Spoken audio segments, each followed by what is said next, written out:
주님의 이름을 부르고 기도하는 우리 성도님들의 삶 속에 하나님께서 이루시는 역사가 가득하시기를 주의 이름으로 축복합니다. 오늘 읽은 말씀 가운데 요절을 삼으라고 하면 15절 말씀을 요절 삼을 수 있을 겁니다. 탐심을 물리치라.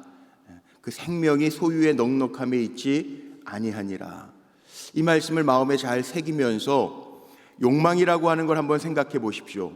욕망은요, 누구에게나 있는데 욕망을 제어하기가 참 어렵습니다.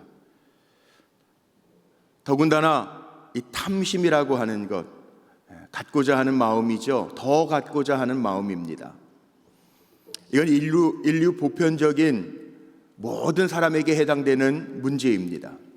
지난주서부터 우리 불꽃교회 지하 1층에 브릿지 카페, 우리 아이들을 위한 카페를 만들어 놨어요. 너무 예쁘게 또 맛있는 아이들이 좋아하는 과자들도 라면도 젤리도 갖다 놨어요. 우리 교육자들이 의논하고 또 우리 전도사님한테 제가 물어봤습니다. 아이들이 이거를 어떻게 하냐 그랬더니 주일날 아이들에게 다 공평하게 쿠폰을 하나씩 준대요. 그런데 문제는 쿠폰 하나를 받고 하나를 가져가는 게 문제가 아니라 더 먹고 싶은 게 문제죠. 어른이나 아이나 똑같은 게 있어요. 그래서 그 다음은 어떻게 할 거냐 그랬더니 1,000원씩 구매를 하게 할 건데 가격이 다 다르잖아요. 그래도 아이들 많이 머무르고 좋은 시간을 보내게 하려고 그렇게 준비를 해놨는데 젤리 또 아이들이 좋아하는 큰 과자 봉지에 있는 과자 이건 어떻게 할 건가 의논하고 있는데 제가 어떻게 결정을 했는지 확인은 아직 못했어요. 이게 문제입니다. 누구에게나 다 있습니다. 어린아이에게도 있고 어른들에게도 더 갖고 싶은 마음이 있습니다. 교과서에서도 배웠어요. 배운다고 되는 거는 아니더라고요. 욕망이라고 하는 게. 기억나는 게 있습니다. 이미 초등학교 때 교과서에서 보신 형님 먼저 아우 먼저 기억나십니까? 근데 먼저 이 교과서 얘기가 기억이 나야 되는데 저는 구봉서 곽규석 형님 먼저 아우가 생각이 나는데 그 교과서에 나오는 내용 보면 형과 아우가 농사를 다 지어놓고 볕단을 쌓아놓죠. 그리고 동생은요 형을 생각하는 거예요.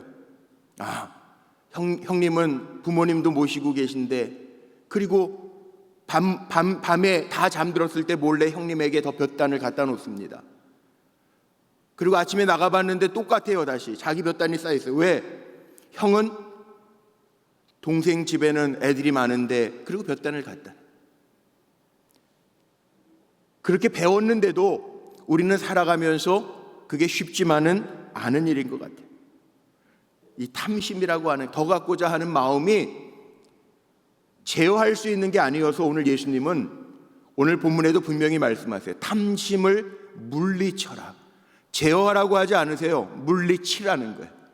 우리 안에 일어나는 욕망들이 있는데 그 욕망을 잘 제어할 수 있는 힘이 우리에게 있으면 정말 좋겠는데 그게 잘 안 되니까 탐심을 물리쳐라. 그렇게 말씀합니다. 더 놀라운 것은 10계명의 마지막 10번째 계명이 뭔지 아십니까? 10계명의 마지막 10번째 계명은 내 이웃의 집을 탐하지 말라. 그리고 부제로 내 이웃의 아내나 남종이나 여종이나 내 이웃의 것들을 탐하지 말라. 이렇게 10계명 마지막 계명에는 부제까지 붙어 있어요. 우리 인간에게는 누구에게나 더 갖고 싶은 욕망이 있기 때문에 그렇습니다.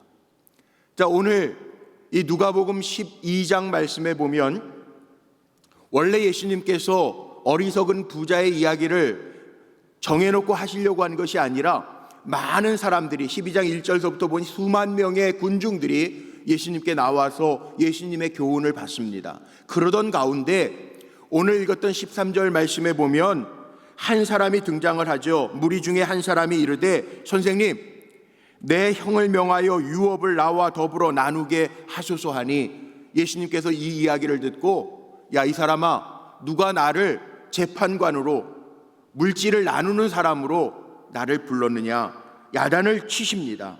그러면서 하신 말씀이 탐심을 물리치고 참 생명은 소유의 넉넉함에 있지 않다라고 하는 말씀을 하시면서 어리석은 부자의 비유를 말씀하고 계세요.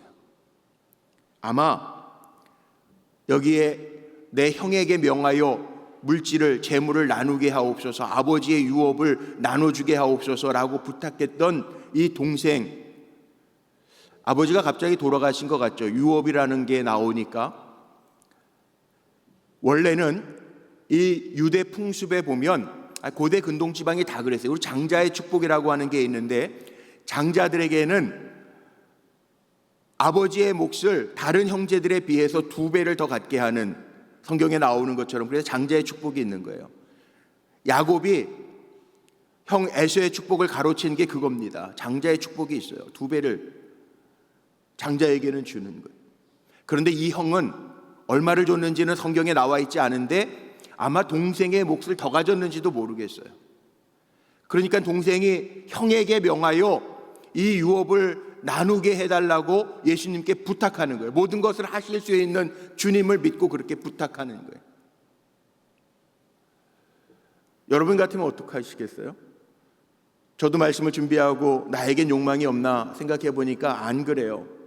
모르겠어요. 아버지에게 유산이 얼마나 있는지 제가 한번 물어본 적도 없지만 제가 막내 아들이거든요. 형들이 있어요. 큰형이 있어요. 아버지 곁에서 아주 잘하는 형님이 계세요. 그런데 우리나라는 법적으로는 모든 자녀에게 동등하게 지금 법으로 1대1이에요. 따님들도 다 유업을 나눌 때 한 몫씩 가져가요.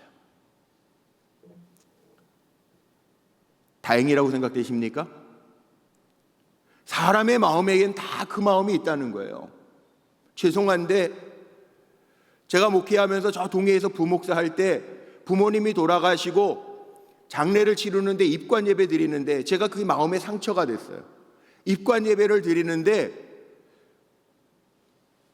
어머니가 무슨 반지를 끼웠는지 모르겠는데 그 반지 때문에 형제들이 싸움을 하고 있어요. 기가 막히더라고요. 어머니 반지 어디 갔냐는 거예요. 그게 무슨 다이아인지 뭔지 모르겠어요. 그런데 입관 예배를 앞두고 형제들 가운데 그 반지를 찾느라고 싸움이 일어났어요. 다툼이 일어났어요. 제가 많이 고민했어요. 이 입관 예배를 인도를 해야 되나 말아야 되나. 물론 그 자녀들 가운데 한 분이 교회 섬기던 집사님이었고 나머지 형제들은 모르겠어요. 근데 싸움이 일어났어요. 너무너무 마음이 속상하더라. 혹시 그게 귀한 반지면 나중에 찾아도 돼요. 나중에 알아봐도 돼요. 입관 예배를 앞두고 형제들이 싸움이 일어난 걸 보면서 너무너무 마음이 서글펐던 적이 있어요. 오늘 예수님이요, 그 마음을 보시는, 예수님께서 내가 왜 재판관으로 형제들 간의 물질을 나누는 자로 누가 나를 세웠느냐 책망하시는 것 같지만, 예수님이 공정한 분배에 관심이 없는 것 같지만 그게 아닙니다. 이 동생의 마음 속에도 있는 탐심을 주님께서는 보신 거죠. 그리고 말씀하시는 거예요. 지금까지 쭉 교훈을 말씀하셨던 예수님께서 야, 탐심을 물리쳐라. 더 갖고자 하는 마음을 물리쳐라. 내 안에도 그게 있다는 거예요. 동생의 마음에도 그게 있다는 거예요. 참 생명은 소유의 넉넉함에 있지 않다. 여기 생명이라고 하는 말은 삶이라고 하는 말입니다. 행복한 인생은, 행복한 삶은 소유의 넉넉함에 있지 않다. 오늘날 같이 물질이 움직이는 시대에 살아가면서 행복은 소유의 넉넉함에 있는데요, 속으로는 여러분도 그렇게 반응하시는 분들이 있을지 모르겠어요. 이때 예수님께서 비유를 드십니다. 어리석은 부자의 비유를 드시는, 탐심이 왜 죄인가를 가르쳐 주시는 거예요.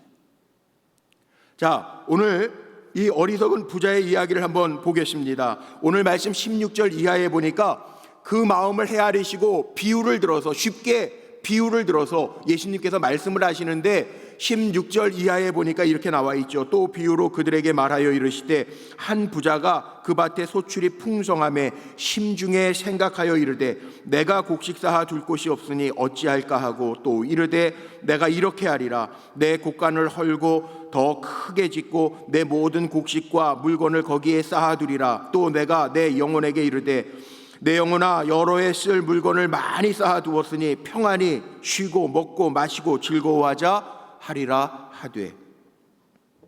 여기 비유를 드시면서 이 부자의 홀로 말하는 독백 속에 제일 많이 등장하는 단어가 하나 있는데 1인칭 단어입니다. 내가, 나. 내가, 나. 이 단어가 계속 등장하고 있어요. 이게 문제라는 거예요. 탐심은 철저하게 자기 중심입니다. 내가 필요하니까, 내가 더 갖기를 원하니까. 그럼 이렇게 질문할 수 있을 겁니다. 아니, 사람이 내가 존재해야 남도 존재하지 자기를 위하는 게 죄일까? 건강하기 위해서 잘 먹을 것도 조절하고 이게 죄입니까? 성경은 그걸 얘기하는 게 아닙니다. 우리가 얼마나 존귀한 존재인 거 알고 자기를 잘 위하는 것도 중요합니다. 지극히 자연스러운 일입니다. 그런데 문제는 뭐냐 하면 여기는 나만 생각하는 거예요. 자기만을 생각하는 거예요. 이게 죄예요. 우리가 살아가면서 경계해야 할 욕망이 뭐냐 하면 남은 생각하지 못하고 나만 생각하는 게 죄라는 거예요. 탐심은 뭐냐 하면 이거 극도의 이기주의예요. 나만 생각하는 거.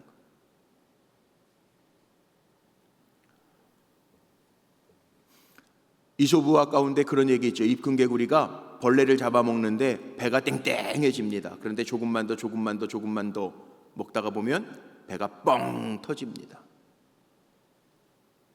우리의 욕심이 한도 끝도 없기 때문에 그래요. 조금만 더. 남이야 죽든 아파하든 상관없이 살아가는 거, 이게 죄라는 거예요. 그래서 이 어리석은 부자의 비유를 예수님 말씀하시는 거죠. 오늘 이 탐심이 왜 죄냐 하면 나는 있는데, 내가 나를 위하여 곡간을 헐고 새로 짓자, 나는 있는데 너가 없어요. 너가. 이게 문제라는 거예요. 살아가면서 제일 가까이 하고 싶지 않은 사람이 누굽니까? 우리가 인생을 살아가면서 정말 가까이 하고 싶지 않은 사람이 누구예요? 한번 생각해 보세요. 자기만 생각하는 사람이에요. 자기만 생각하는 사람. 말을 할 때에도 자기 입장에서만 얘기하는 사람이에요. 아, 그럴 수도 있겠네. 아, 그 사람의 마음이 그럴 수 있을 거야. 적어도 사람은 이렇게 생각해야 되는데 자기 입장에서만 생각해요. 자기 입장에서만 말해요. 그리고 뒤끝이 없대요. 이미 다 끝났는데, 다른 사람은 상처 줬는데. 이게 죄예요. 오늘 이 어리석은 부자의 마을 속에는요, 너가 없어요. 당신이 없어요. 다 나예요. 유태인 철학자 가운데 마틴 부버라는 사람이 지은 아주 유명한 명저가 있습니다. 나와 너라는 책이 있어요. 이 신학교 1학년 필독서예요. 나와 너. 이 존재에 대한 이야기잖아요. 내가 있으니까 당신이 있는 거 아니에요. 당신이 있으니까 내가 있는 거 아니에요. 오늘도 이렇게 새벽에 많이 나와주셔서 얼마나 제가 힘이 나고 격려가 되는지 몰라요. 코로나 3년 지나는 동안에 기억나십니까? 어느 특세는 한 주간 하면서도 아무도 없이 우리 스태프들하고만 새벽 재단을 쌓으면서 녹화했던 적이 있어요. 제 시선을 어디에다 둬야 될지 모르겠더라고요. 아무리 준비한 말씀이라도 들어주시는 분들이 없으니까, 물론 온라인으로 들으시겠지만 들어주시는 분들이 없으니까 어떻게 해야 될지 모르겠더라고요. 그래서 제 마음속에 더 깊이 깨달은 게 있어요. 누군가가 있다는 게, 준비한 말씀을 들어주시는 성도님들이 계시다는 게, 이게 큰 기쁨이고 이게 행복이구나. 생각해 보세요. 가정에 아내가 있습니다. 남편이 있습니다. 사랑하는 자녀들이 있습니다. 부모가 있습니다. 그들이 있기 때문에 내가 있는 거예요.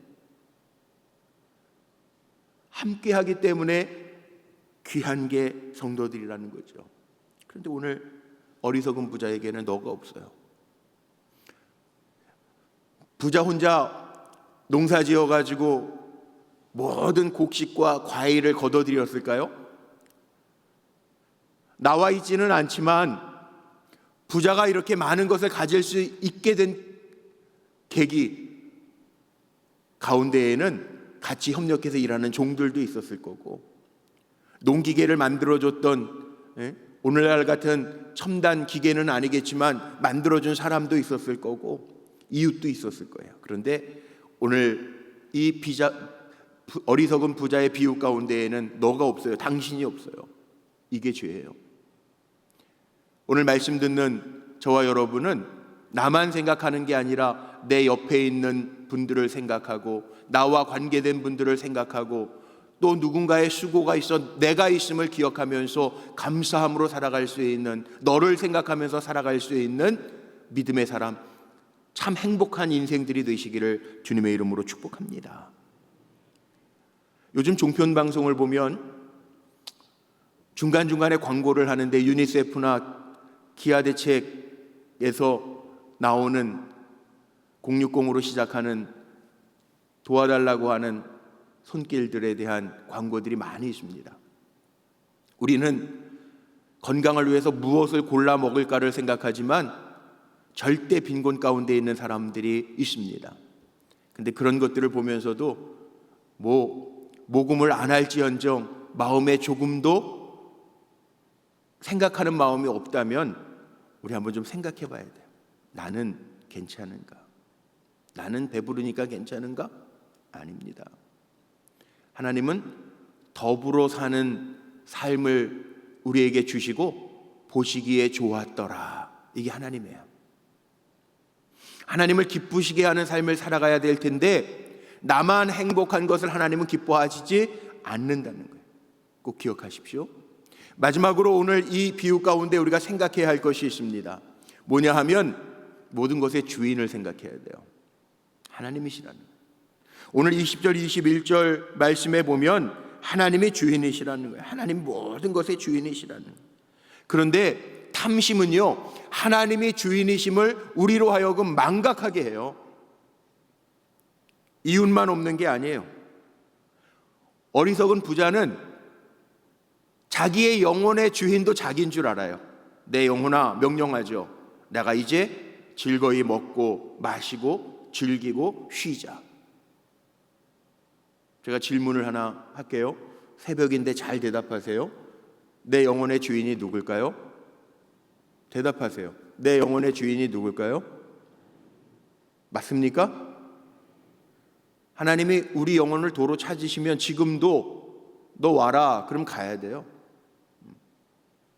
제가 어제도 말씀드렸죠. 지난 금요일 날 심폐소생술을 우리 직원들 또 우리 목회자들이 다 배웠단 말이에요. 우리 교회는 그런 분들이 한 분도 아직 없었어요. 그 심폐소생술 CPR 응급기계까지 갖다 놨지만 그런 분이 한 분도 없어요. 또 다행이죠. 어떻게 보면 놀랄 일이 없으니까. 근데 서울의 후배 목사님, 서울에 있는 교회들이 다 연로해지셨어요. 연세들이 많아요. 근데 연세 많으신 분들이 예배 드리다가 콕 쓰러지셨대요. 목사님 설교하다. 얼마나 놀랐을까요? 응급조치를 막 하고 난리나. 원로 장로님들이 평상시에 이렇게 수지침 가지고 다니시는 분들이 목 따고 막 난리가 났대요. 그래가지고 살아는 나셨대요. 얼마 전에 들은 얘기예요. 우리요, 예배 드리다가도 하나님 오라 그러면 가는 거예요.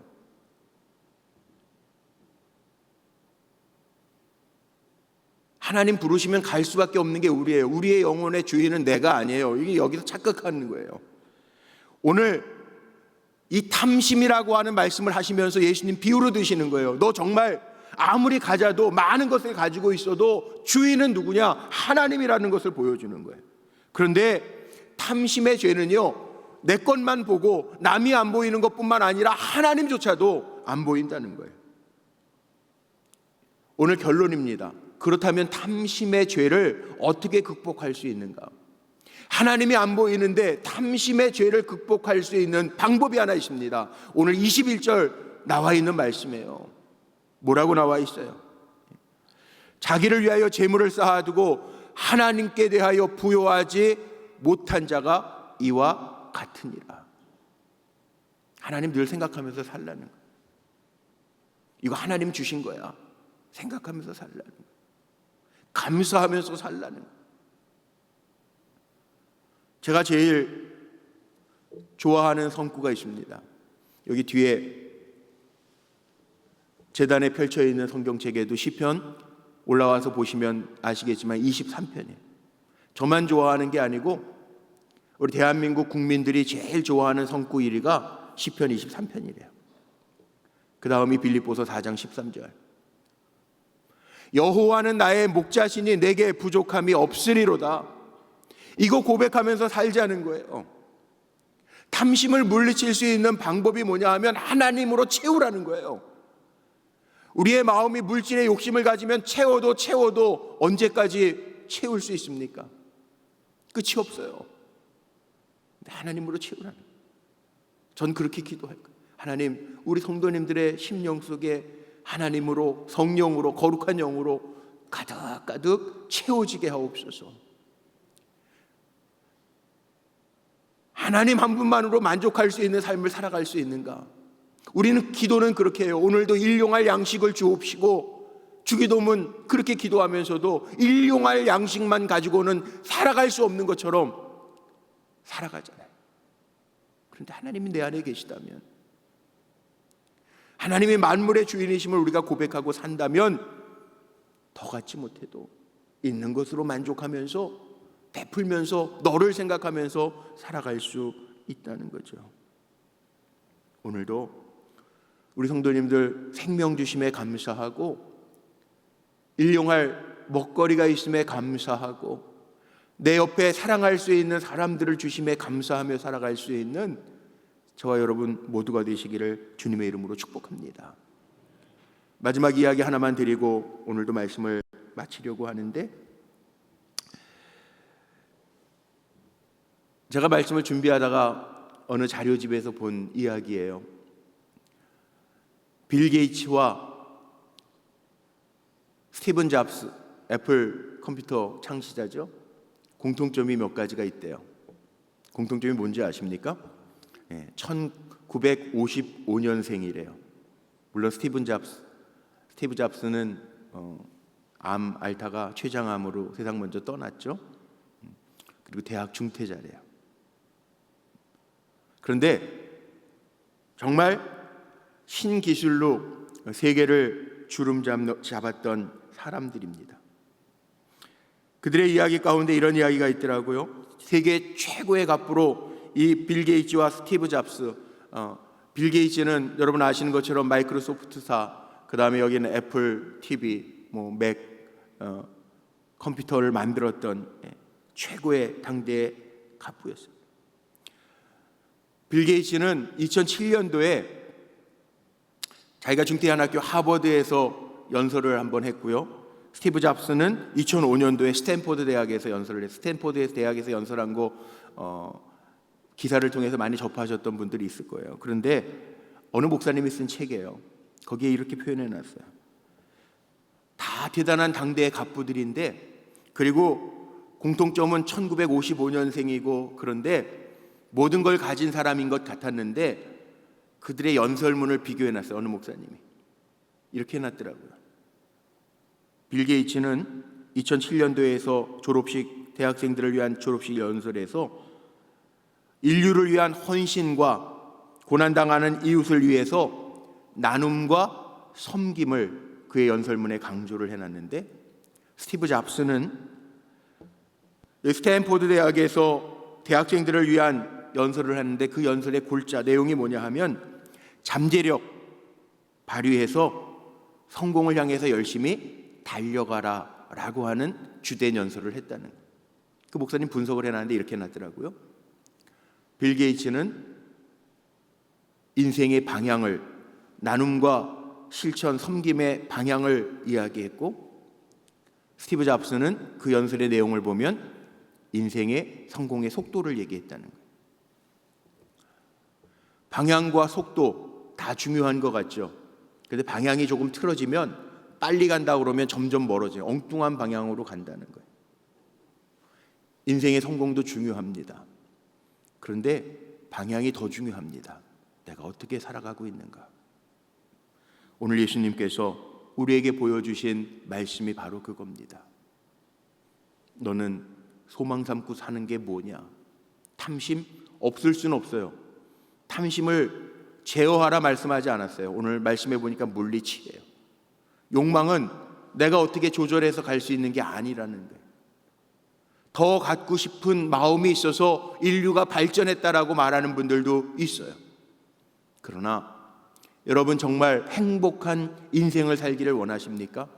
그러면 더라는 그 마음을 물리치고 하나님이 모든 것의 주인 되심을 고백하면서 하나님 기뻐하시는 일에 우리의 삶을 드리면 하나님이 책임져 주신다라고 하는 것이 기독교 신앙이라는 거예요. 저와 여러분 어떻게 사시겠습니까? 십자가 앞에서 죽으라라는 주제를 가지고 말씀을 전하고 있는데 저와 여러분이 십자가 앞에서 버려야 할 것들이 있어요. 오늘 목사님 광고하신 것처럼 뒤에 렌트, 사순절이라고 하는 렌트 옆에 십자가를 놔뒀습니다. 우리 묵상해 봐야 돼요. 내가 버려야 할 욕망이 뭔가?